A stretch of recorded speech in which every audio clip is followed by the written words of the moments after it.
Olá pessoal, tudo bem? Sejam todos bem-vindos e bem-vindas a mais um Pod Seja, na sua quarta edição, rumo aqui neste ano de 2026 ao selo antirracista que a nossa escola está concorrendo. Hoje nós vamos ter um bate-papo aqui super especial com o nosso convidado que daqui a pouco eu vou apresentar.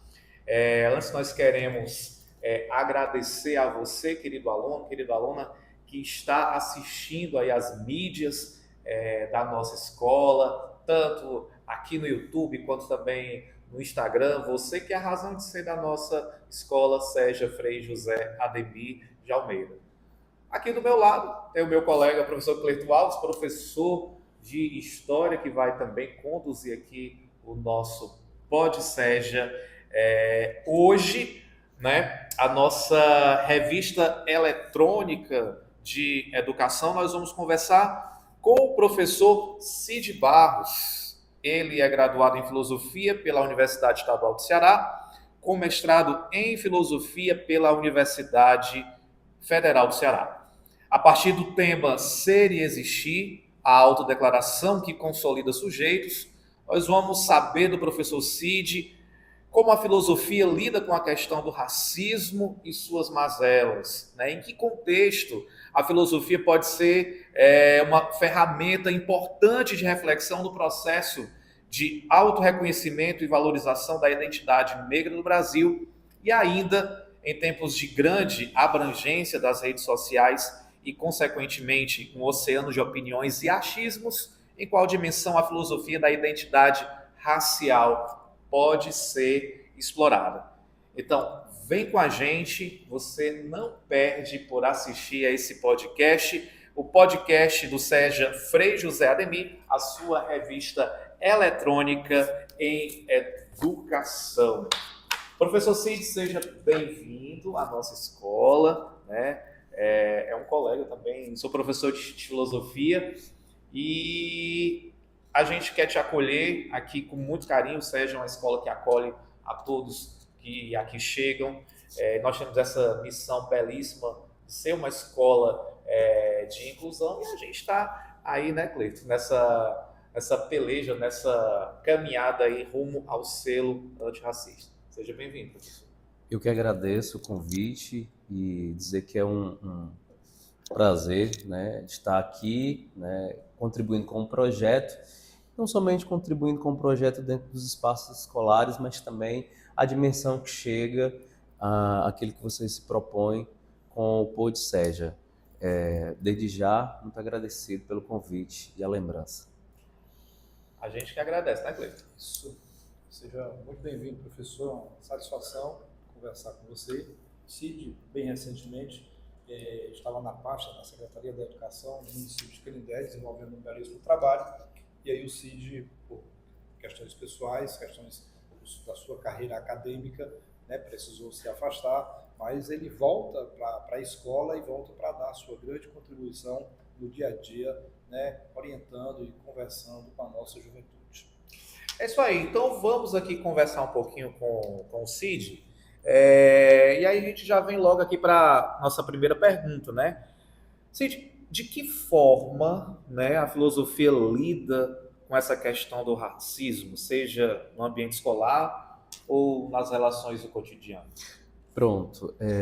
Eu acredito que essa questão ela começa antes mesmo de escola, antes mesmo de pensar filosoficamente, a gente pensa isso de uma forma cidadã, né? Enquanto sujeito de consciência que a gente está em qualquer espaço, eu acho que é espaço educacional, seja a sala de aula, seja em qualquer um outro determinado ambiente. Mas a filosofia, né, assim como as nossas disciplinas da área que conjuga as ciências humanas, tem uma perspectiva que é a perspectiva de um pensamento crítico, né? Então, assim, como essa questão do racismo, muitas vezes ele foi tratado de uma forma muito natural, se requer uma habilidade, né, de fazer com que o nosso público mais específico, que são os nossos alunos, tenha uma percepção do que é de fato um racismo ou que muitas vezes pode ser uma brincadeira, né? E aqui eu lembro, né, do fator bullying, né? O bullying que muitas vezes é recreativo, mas que para a gente, para a pessoa que sofre, além de um ato criminoso, né, é uma violência que de fato deixa consequências e sequelas, né?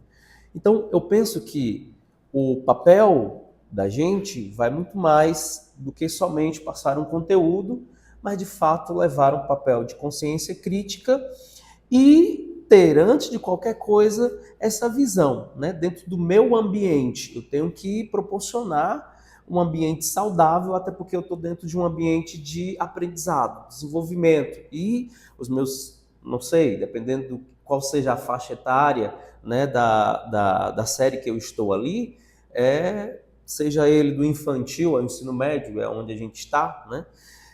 É um ambiente de desenvolvimento, né? E os experimentos estão acontecendo ali entre eles.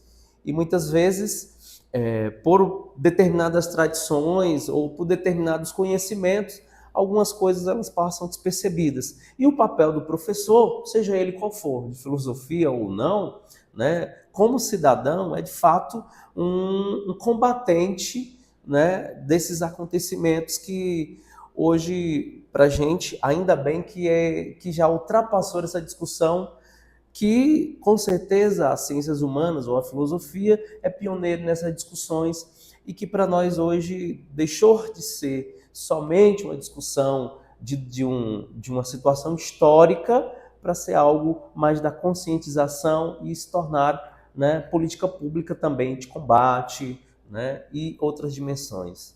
Cid, a gente lida aqui, especificamente aqui no SEJA, Frei José Ademir, o nosso público, ele é um público, a educação de jovens e adultos, ela é pensada, ela é uma modalidade educacional pensada exatamente para as pessoas, ensino fundamental a partir dos 15 anos, ensino médio já a partir dos 18 anos.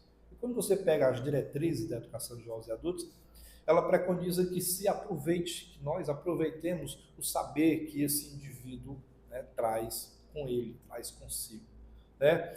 E aí, nessa questão do racismo, o racismo brasileiro ele foi estruturado a partir do longo período de escravidão que o Brasil vivenciou, né? Desde a chegada da família real aqui até 1888, a gente teve aí quase mais de 300 anos de escravidão no Brasil. E aí, os nossos alunos, a gente, no material pedagógico que a gente utiliza, eles sempre nos perguntam a respeito dessa questão. Professor, antes tinha escravidão, que eu já assisti filme de Jesus Cristo, filme da Antiguidade, e a gente vai explicar para eles que existia a escravidão, né, na Grécia Antiga e tal, mas era uma outra perspectiva. Essa escravidão, né, que gerou esse racismo estrutural que a gente tem no Brasil hoje, ela é fruto de uma outra análise, né, inclusive corroborada por autoridades da época, pela própria religião, a própria igreja, né, e tal, no sentido de que a cor da pele da pessoa fazia essa distinção e essas pessoas acabavam sendo escravizadas. E aí, Cid, nesse contexto, entendendo que basicamente a escravização aqui do Brasil, ela se estabeleceu pela cor da pele, quando a gente fala dessa perspectiva, de que forma a filosofia pode ser uma ferramenta relevante no processo de autorreconhecimento e valorização da identidade negra do Brasil? E eu digo porque eu estou fazendo essa pergunta. Basicamente, tanto na rede estadual como na rede municipal, está sendo feito um trabalho muito efetivo de autodeclaração dos estudantes, dos pais, da comunidade escolar, e as pessoas estão tendo a oportunidade de se reconhecer. Eu sou negro, eu sou pardo, não, eu sou branco e tal. Então, nessa perspectiva, Cid, como a filosofia pode exatamente contribuir fortemente para que o indivíduo tenha esse autorreconhecimento e, acima de tudo, tenha, digamos assim, orgulho da sua ancestralidade? Pronto. Vendo aqui a sua fala, professor, eu fico pensando várias perspectivas, né? E a primeira questão aqui que me faz pensar é justamente pensar no termo de autodeclaração, né? Muitas vezes, quando a gente faz essa proposta de discussão na escola, o aluno, de início, ele pensa no número, né? Quem é branco, né? Quem é pardo, mas o que está por trás disso é muito mais amplo, né? O autodeclarar não é simplesmente uma contagem, é pensar no que de fato é justiça, né? A identidade, né, é construção de justiça. Como é que nós vamos reconhecer, né,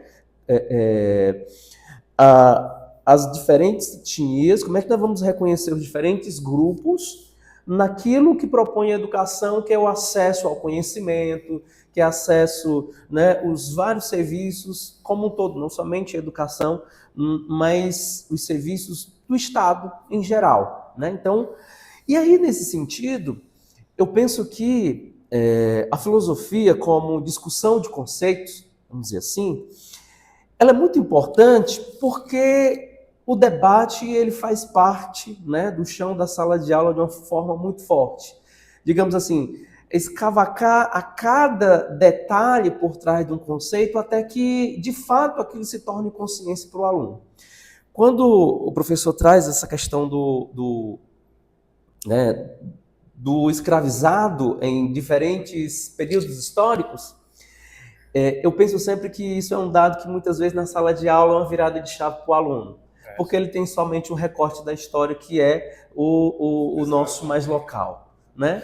Então, quando ele tem a perspectiva de ampliar o seu mundo de conhecimento, ele amplia também um conceito. Ora, então, aí faz sentido, por exemplo, né? Faz sentido, por exemplo, quando um aluno ou um professor simplesmente faz uma correção de conceito que a gente que é de uma geração, né, um pouco atrás, aprendeu na história, digamos assim, ouviu na história e a gente dizia o quê? Escravo, né? Escravo no Brasil, escravo no Brasil. Aí, quando de repente agora a gente está tratando com uma sutilidade, mas que tem um significado muito importante, que é o quê? O escravizado. Mas ele só consegue ver esse escravizado justamente porque, né, as dimensões do fazer escravizar alguém, né? Até porque, como a gente viu, né, no seu relato, que esse recorte da história, o escravizado no Brasil a partir da sua cor de pele. Aí, então, quando o aluno ele percebe ali na história e vê que, como assim? Então, tem outro significado, né? Ou seja, então ele vai perceber que há uma questão e uma relação de poder, né? Está muito mais por uma relação de poder que se estabelece, né? E que, dependendo do contexto histórico, essa relação de poder ele pode ter sido estabelecido por uma cor da pele, né? E aí, privilégios e outras questões que historicamente foram construídas. Então aí, isso de fato, quando há um debate, né, nesses níveis, a autodeclaração, né, a identidade desse sujeito, ela se constrói de outra forma. Não somente para dizer assim, né, só para olhar para a cor da pele da pessoa e dizer, eu sou branco, eu sou negro. Não é bem assim, né? Ele até pode fazer dessa forma, mas tem mais coisa para a gente discutir, né? Essa deixa que você acaba de fazer, Cid, eu lembro que recentemente eu, numa escola, conversando com professores e a comunidade escolar, conversando com professores, gestão da escola, servidores e tal, você falou uma palavra aí, privilégio. E aí, lá pelo meio da palestra, entra a palavra cota racial. E uma das pessoas, uma professora, inclusive, ela se manifestou entendendo que entendia a cota racial como um privilégio para as pessoas negras. E aí eu fui tentar mostrar para ela que a cota racial era algo reparador, era uma dívida social que o Estado brasileiro tinha com aquelas pessoas que foram escravizadas. E aí é o segundo ponto da sua resposta que eu queria adentrar. das pessoas que foram escravizadas, porque as pessoas não nasceram escravos, ninguém nasceu escravo, elas foram escravizadas, essa relação de poder que você coloca, as pessoas foram escravizadas, né? E aí ela disse, professor, agora eu penso diferente, eu nunca tinha pensado nessa perspectiva. Ela achava que a cota racial era para distinguir uma classe de pessoas, né, para essas pessoas terem acesso. Quando eu disse para ela que era uma reparação histórica, era tudo que aquelas pessoas... E aí eu levei alguns números para ela, de pessoas encarceradas, 77% eram pessoas negras, as balas perdidas só encontram corpos negros na favela, e aí uma série de fatores.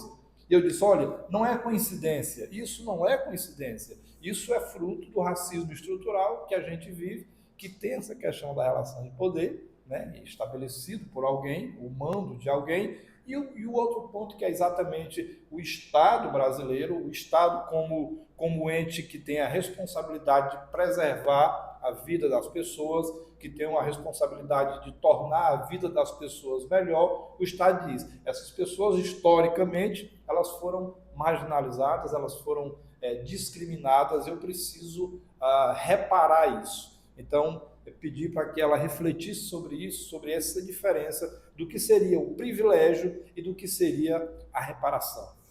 Pronto, isso é uma questão tão interessante que, assim, quando se trabalha, né, às vezes você pode trabalhar com o mesmo público, você vai perceber que o número de autodeclarantes ali, ele pode mudar de um período para o outro. Não mudaram as pessoas, né?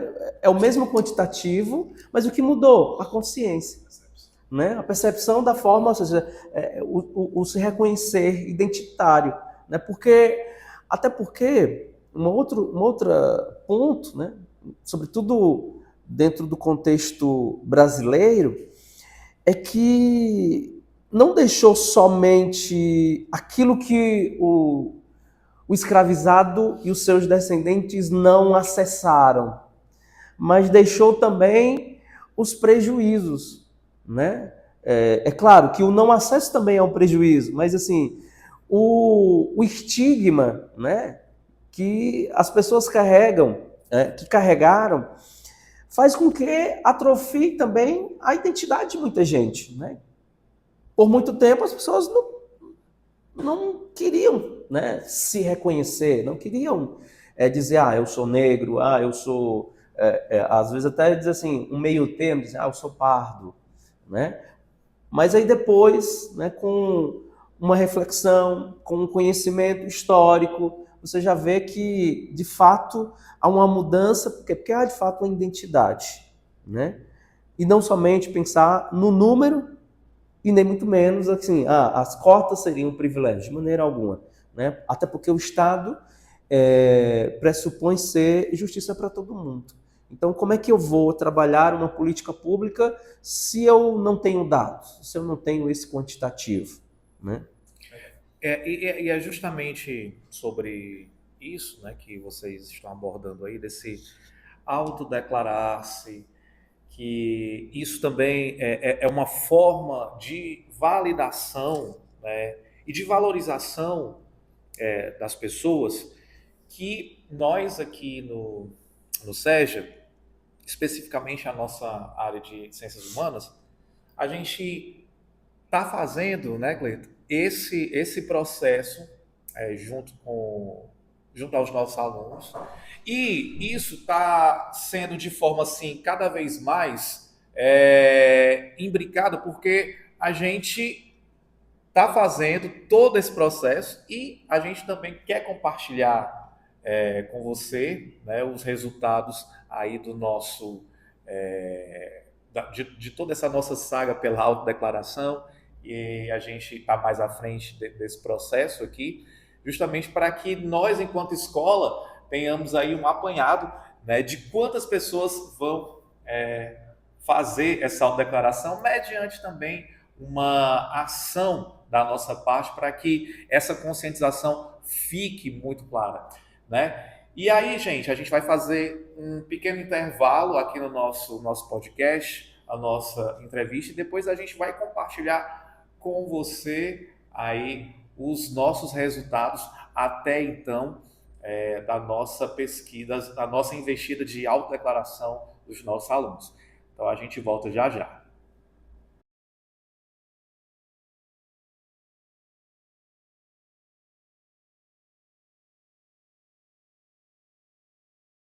Beleza, pessoal? Estamos de volta aqui no nosso PodSeja, a sua revista eletrônica de educação, diretamente da Escola Seja Frei José de Almeida. A gente quer aproveitar aqui também, mandar um abraço, né, para o nosso núcleo gestor da escola, professor Bruno Shoa, professora Amanda Castelo, e para o nosso diretor, professor Marcelo Mendonça, que sempre apoia essas nossas iniciativas, especialmente aqui na nossa empreitada rumo ao selo Escola Antirracista.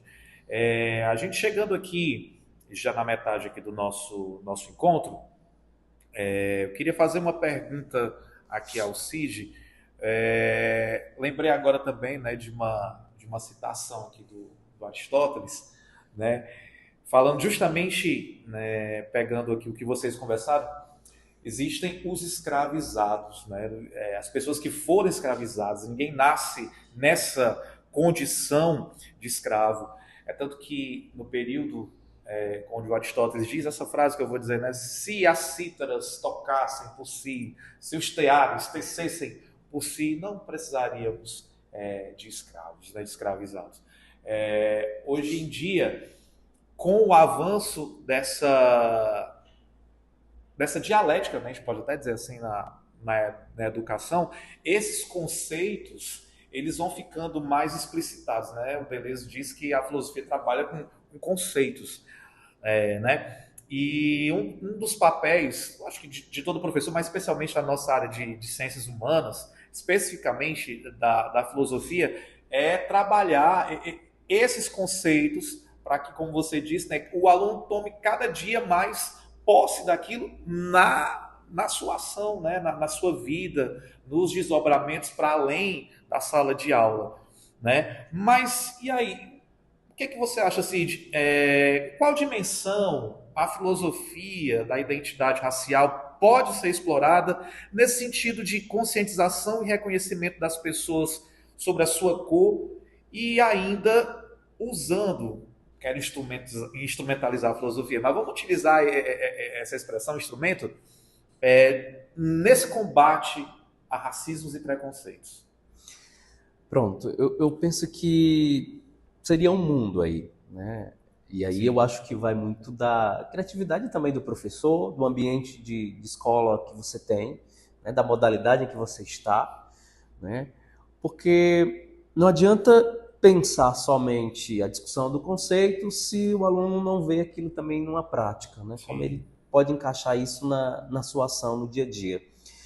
E um ponto importante, né, que eu penso seria o envolvimento com a arte, né? Também que hoje em dia se faz uma certa urgência, né, nos tempos em que vivemos, o envolvimento e o resgate com a arte. E uma outra questão, eu acho que começando um pouquinho mais, né, teórico da filosofia, também um reconhecimento se dá muito pelo aquilo que a gente vê, pelo aquilo que a gente escuta, né? Isso, então, expor ou apresentar personagens, né, da história da filosofia também, né, autores da filosofia, que sejam capazes de promover essa discussão. Muitas vezes ele pode estar promovendo a discussão sobre outra coisa, completamente diferente. Mas ali ele se identifica, por quê? Porque ali tem uma pessoa em que ele está se vendo. Para ele é uma determinada vitrine. Por exemplo, aqui me vem à mente, eu trabalhei recentemente, agora em março, né, com a filosofia a partir da discussão das mulheres, né? Então, naquele período, na minha grade, eu estava tratando só de autoras, né? Só de mulheres na filosofia. E entre essas mulheres vai aparecer lá a Angela Davis, né, que escreve uma obra, né, que é Mulher, Raça e Classe. E ela vai trazer uma discussão muito importante, que são os marcadores sociais, como é que eles vão se interseccionar ali.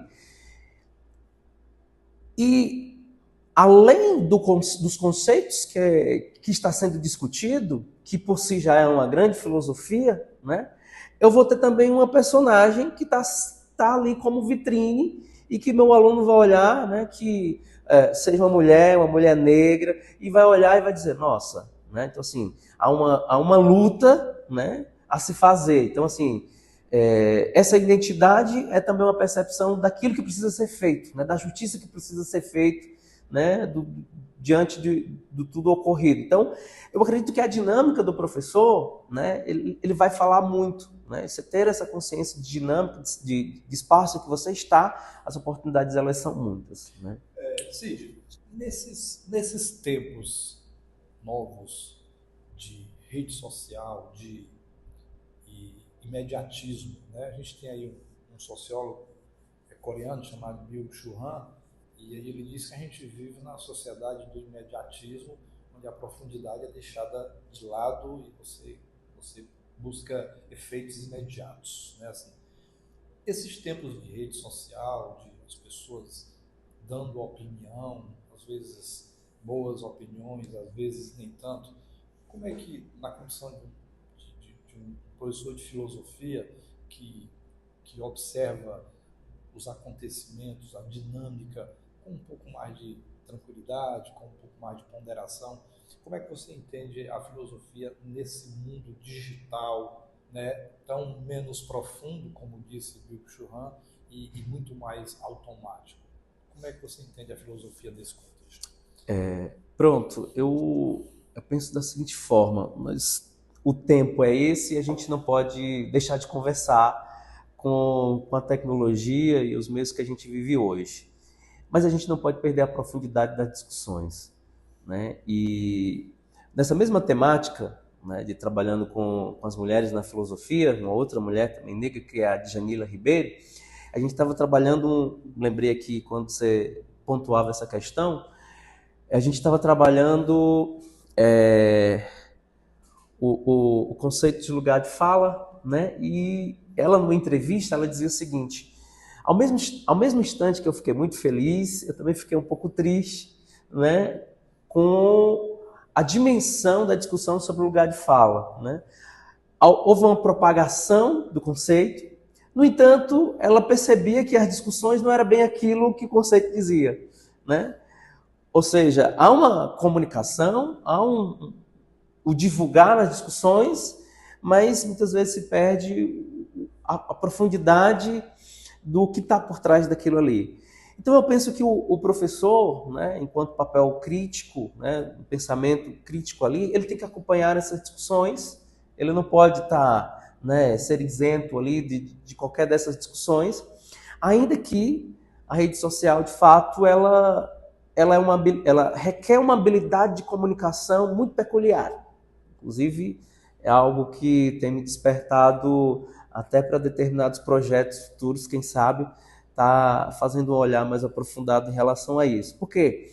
Porque são cenários muito distintos, né? A comunicação muito rápida, com um público muito amplo e de forma muito imediata, como o professor bem frisou, em que as pessoas não param muito para ouvir e nem muito menos para ler, digamos assim.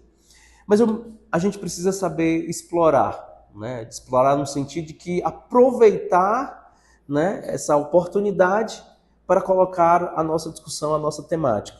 Porque hoje, digamos assim, é uma grande vitrine. Né? Então, o reconhecimento também através da rede social, fazer com que os nossos alunos produzam alguma coisa, né? Novamente trazendo a arte ali, né? E produzam orientado, sem perder, digamos assim, sem perder a profundidade da discussão, sem perder a oportunidade nem a profundidade. Eu acho que isso são questões muito importantes. É isso aí.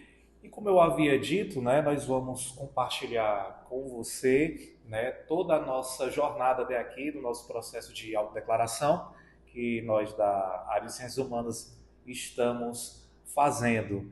Né? E a gente quer compartilhar esse momento com você agora, para que você possa aí ouvir, né, e fazer suas próprias reflexões sobre todo esse momento, né, esse evento que está acontecendo aqui na nossa escola. Numa sociedade marcada pelo racismo, não ser racista não basta. É preciso ser antirracista. É nessa perspectiva que o Centro de Educação de Jovens e Adultos de Canindé, por meio de sua equipe docente e seus estudantes, tem se mobilizado numa campanha forte e aguerrida contra o racismo. A educação para as relações étnico-raciais é uma política educacional obrigatória no Brasil desde 2003 com a Lei 10.639 e depois, em 2008, com a Lei 11.645. Essas duas leis e essa política visa superar o racismo e as desigualdades, valorizando a história e cultura afro-brasileiras e indígenas na formação escolar. Ela promove uma educação antirracista, desconstruindo preconceitos, reconhecendo contribuições desses povos e formando para a cidadania e a diversidade de direitos. Foi nessa perspectiva que a equipe de professores do SEJA Frei José Ademir conversou com vários estudantes da escola para saber o que eles entendem, o que eles sabem sobre educação étnico-racial. Eu já ouvi falar, mas eu não sei como funciona muito bem. Eu me considero pardo também, pela minha forma de sentir, né? Quando eu me olho no espelho, eu também me acho e me vejo como a pele parda. Eu conheço um pouco sobre o racismo, sobre como o racismo foi originado e como as pessoas convivem ainda até hoje. Há muito preconceito, tanto na sociedade como na escola, em todas as instituições que há pessoas negras. E eu acredito que o racismo não deveria existir, mas assim, o racismo, nós não nascemos com ele. Nós crescemos e vamos assistindo como o mundo é com as pessoas negras e acabamos crescendo com o racismo em nós. Eu sou uma pessoa parda, mas eu me declaro como pessoa morena, porque eu me orgulho muito da minha ancestralidade, porque meus avós paternos são pessoas negras, minha avó paterna, ela tem descendência indígena, e eu me orgulho muito das pessoas negras e eu acredito que elas merecem muito respeito, por causa que são uma raça de muita força e muita superação. Nunca ouvi falar não conheço muito. Pardo. Já ouvi falar, mas não conheço muito bem. Eu me considero pardo. Pelo que eu vejo ao me olhar no espelho, e eu me considero pardo. Ao final da primeira fase do projeto Letramento Racial, desenvolvido pelos professores da Sala de Ciências Humanas do SEJA Frei Ademir, intitulado Pelo Direito de Ser e Existir, a Autodeclaração Consolida Sujeitos, 120 estudantes realizaram a autodeclaração e desses, 88% se disseram pardos, 3% negros e 4% brancos. Os 5% restante preferiram não se autodeclarar. A proposta do SEJA é conscientizar seus educandos sobre a importância do reconhecimento da sua identidade racial e também de atuar na linha de frente no combate ao racismo estrutural, infelizmente ainda vigente em nossa sociedade. Esse projeto é parte integrante da agenda de ações que a escola promove como participante da edição 2026 do selo estadual Escola Antirracista.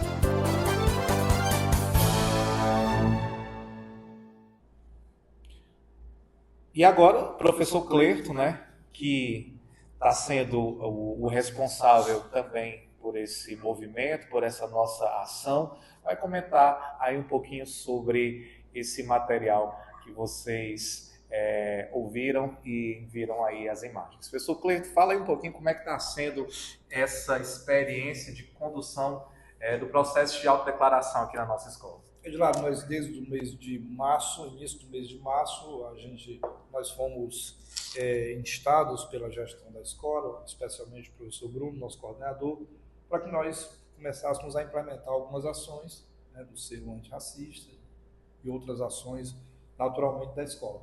E uma das coisas que nós começamos a realizar foi um processo mais elaborado, do ponto de vista dessa autodeclaração, a partir de um material da Secretaria da Educação do Estado do Ceará, intitulado Autodeclaração, né, Consolidando os Sujeitos, né, a Autodeclaração Consolidando os Sujeitos. E aí nós preparamos o material, os formulários, aí, né, o pessoal ouviu os dados, e a gente está nesse trabalho. Essa aí que o pessoal ouviu foi só a primeira parte, foi apenas a primeira parte, né? Mas esse trabalho ele é feito entre a Sala de Ciências Humanas e as demais salas do SEJA, e especialmente a Sala de Avaliação, que é a sala que tem a responsabilidade de colher esse material, né? esses formulários, e ao final de cada mês a gente faz um consolidado, e até o final, a gente apresentou aí uma parcial, mas até o final de junho a gente quer fazer um consolidado com pelo menos 25% a 30% da matrícula do SEJA, para a gente ter essa dimensão desse processo de autodeclaração, como isso aconteceu, como isso transcorreu. E a nossa ideia é que, a partir desses dados, dos gráficos tabulados, dos números, né, vocês ouviram os estudantes, nós conversamos com alguns estudantes, e a partir disso a gente quer, no segundo semestre, pensar em ações pedagógicas. A partir disso, nós temos números, nós temos dados. Pedagogicamente, o que é que nós podemos fazer? Então, a nossa ideia é exatamente isso. Bacana, bacana. E isso é fruto de todo um processo, né? Também um processo educativo, um processo formativo na sua integralidade. Beleza?